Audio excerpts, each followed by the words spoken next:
یا بنی اسرائیل اذکروا نعمتی التی انعمت علیکم، اے بنی اسرائیل، اسرائیل کو سمجھ لیجئے یہ مرکب لفظ ہے، اسر اسی سے اسیر بنا ہے، اسیر جو کسی کا قیدی ہوتا ہے، ایل عبرانی میں اللہ کے لیے ہے، اور اسرائیل کا ترجمہ ہے عبداللہ، اللہ کا غلام، اللہ کے ساتھ بندھا ہوا اس کی اطاعت کے قلاتے کے اندر۔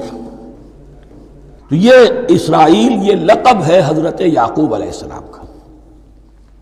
ان کے 12 بیٹے تھے، 12 بیٹوں سے جو نسل چلی وہ بنی اسرائیل ہے، انہی میں حضرت موسیٰ کی بعثت ہوئی اور تورات انہیں دی گئی، پھر یہ ایک بہت بڑی امت بنے۔ ان پر 4 ادوار آ چکے تھے قرآن مجید کے نزول کے وقت، 2 مرتبہ اللہ کی رحمت کی بارشیں ہوئیں، انہیں عروج نصیب ہوا، 2 مرتبہ ان کو دنیا پرستی، شہوت پرستی، اللہ کے احکام کو پس و پیش ڈال دینے کی سزا میں عذاب کے کوڑے ان پر برسے۔ اس کا ذکر آئے گا سورہ بنی اسرائیل کے پہلے رکوع میں۔ اس وقت جب کہ قرآن نازل ہو رہا ہے، اس وقت وہ اپنے اس زوال کے دور میں تھے۔ حال یہ تھا کہ حضور صلی اللہ علیہ وسلم کی بعثت سے پہلے ہی 2nd ٹیمپل بھی شہید کیا جا چکا تھا، گرایا جا چکا تھا۔ حضرت سلیمان نے جو بنایا تھا ہیکل سلیمانی، جس کو یہ فرسٹ ٹیمپل کہتے ہیں، اسے نیبوکدنضر نے گرا دیا تھا حضرت مسیح سے بھی کئی سو سال پہلے۔ لیکن اس کے بعد پھر یہ رومنز نے سن 70 عیسوی میں حضور کی ولادت سے 500 برس پہلے ان کا یہ یروشلم تباہ و برباد ہوا، اس میں لوگوں کو قتل کیا گیا، قتل عام ہوا، اور 2nd ٹیمپل جو ہے وہ بھی گرا دیا گیا، جو اب تک گرا پڑا ہوا ہے۔ صرف ایک ویلنگ وال ہے جس کے پاس جا کر یہودی جو ہے ماتم کر لیتے ہیں، روتے ہیں، اور اب وہ بنانے پر تلے ہوئے ہیں اپنا 3rd ٹیمپل، اس کے نقشے بن چکے ہیں، بلو پرنٹ بن چکے ہیں۔ لیکن بہرحال جس وقت قرآن نازل ہو رہا تھا یہ بہت ہی پستی میں تھے۔ اس کے بارے میں فرمایا، اے بنی اسرائیل ذرا یاد کرو میرے اس انعام کو جو تم پر ہوا۔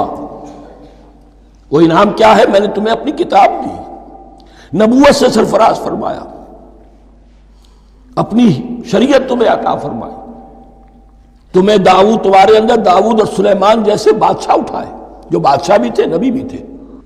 وَأَوْفُوا بِعَهْدِي، اور میرے وعدے کو پورا کرو تاکہ میں بھی اپنے وعدے کو پورا کروں۔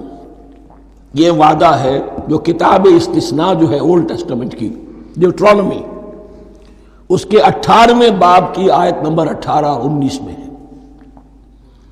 حضرت موسیٰ سے خطاب کر کے اس میں اللہ نے یہ الفاظ فرمائے، میں ان کے بھائیوں میں سے تیرے مانند ایک نبی برپا کروں گا اور اس کے منہ میں اپنا کلام ڈالوں گا، اور وہ وہی کچھ بتائے گا جو میں اس سے کہوں گا۔ یہ گویا کہ حضرت موسیٰ علیہ السلام کی امت کو بتایا جا رہا تھا کہ نبی آخر الزماں آئیں گے اور تمہیں انہیں قبول کرنا ہے۔ قرآن مجید میں اس کا بڑا تفصیلی ذکر سورہ اعراف میں آئے گا انشاءاللہ، لیکن یہاں فرمایا اوفوا بعہدی اوف بعہدکم، تم میرا عہد پیرا پورا کرو، میرے اس نبی کو تسلیم کرو، اس پر ایمان لاؤ، اس پر کی صدا پر لبیک کہو، تو میں تمہیں میرے انعام و اکرام اور بڑھتے چلے جائیں گے۔ وَإِيَّايَ فَارْهَبُونَ، اور صرف مجھ سے ڈرو۔ وَآمِنُوا بِمَا أَنزَلْتُ مُصَدِّقًا لِمَا مَعَكُمْ، اور ایمان لاؤ اس پر جو میں نے نازل کیا ہے، جو تمہارے پاس جو تورات ہے اس کی تصدیق کرتے ہوئے آیا ہے۔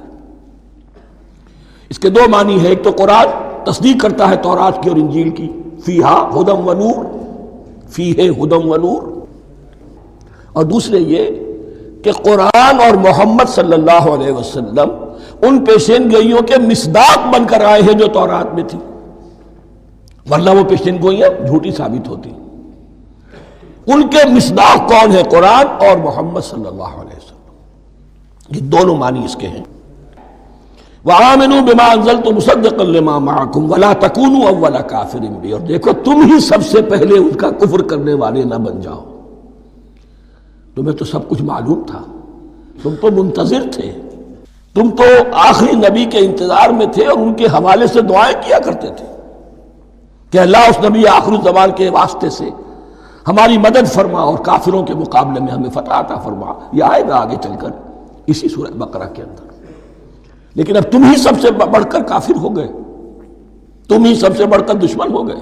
وَلَا تَكُونُوا أَوَّلَ كَافِرٍ بِهِ وَلَا تَشْتَرُوا بِآيَاتِي ثَمَنًا قَلِيلًا، اور دیکھو میری ان آیات کے عوض حقیر سی قیمت قبول نہ کرو. یہ آیات الہیہ ہیں، ان کو رد کر رہے ہو کس لیے؟ ہماری مسندیں، ہماری حیثیت، ہماری چودراہٹیں، کہیں ان پر کوئی آنچ نہ آ جائے.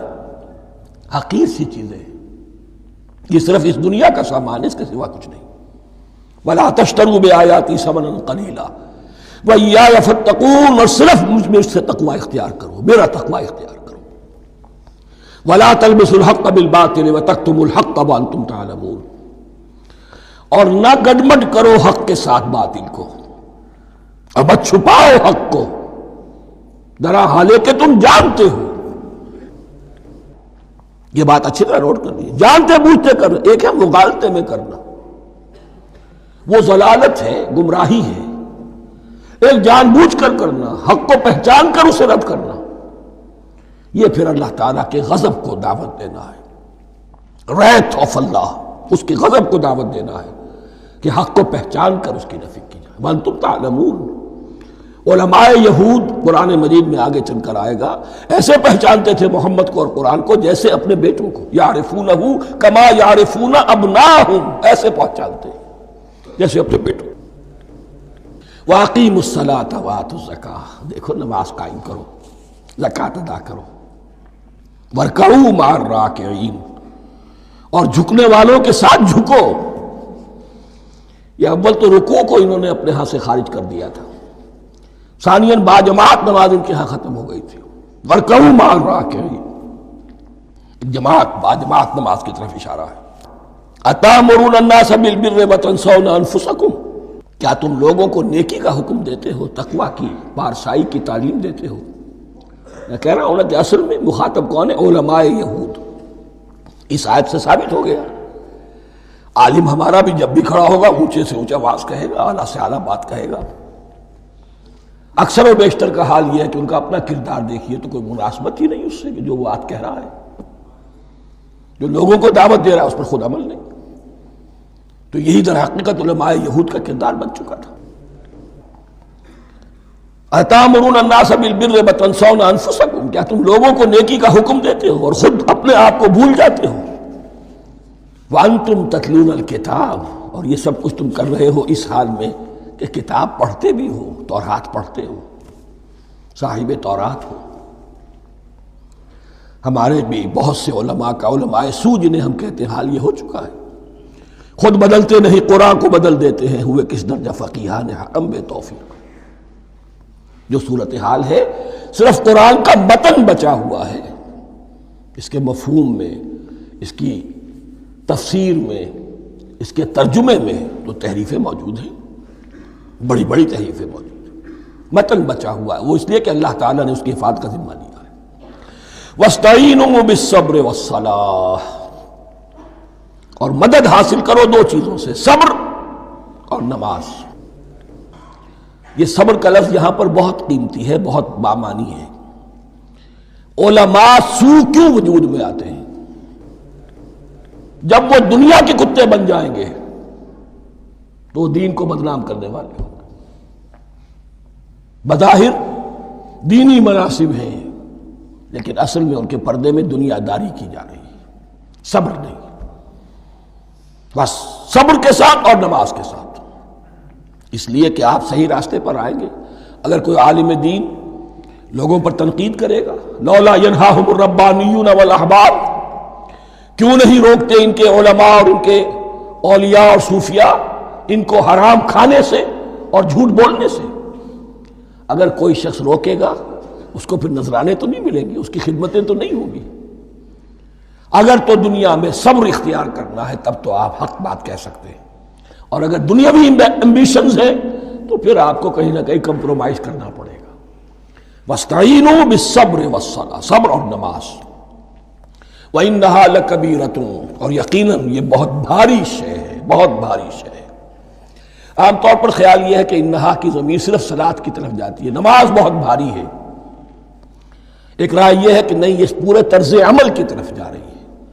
یہ طرز عمل کہ خود صبر کرو، اس دنیا میں صبر کرو، دنیا اور دنیا کے متعلقات میں کم سے کم پر قانع ہو جاؤ، اور حق کا بول بالا کرنے کے لیے میدان میں آ جاؤ۔ یہ طرز عمل، اور اس میں پھر نماز، الصلاۃ عماد الدین۔ وَإِنَّهَا لَكَبِيرَةٌ إِلَّا عَلَى الْخَاشِعِينَ، یہ یقیناً بہت بھاری چیز ہے، یہ روش، یہ رویہ بھی بہت بھاری اور نماز بھی بہت بھاری ہے، سوائے ان خشوع رکھنے والوں کے، ڈرنے والوں کے، جن کے دل جھک گئے ہیں اللہ کے سامنے۔ الذین یظنون انہم ملاقو ربہم، جنہیں یہ یقین ہے کہ انہیں اپنے رب سے ملاقات کرنی ہے، جیسا کہ میں نے شروع میں توجہ دلائی تھی، وَبِالْآخِرَةِ هُمْ يُوقِنُونَ، یہ ایمان بالآخرت ہے جو انسان کو سیدھا رکھتا ہے عمل کے میدان میں۔ الذین یظنون انہم ملاقو ربہم وانہم الیہ راجعون، اور جنہیں یہ یقین ہے کہ بالآخر اسی کی طرف ہمیں لوٹنا ہے۔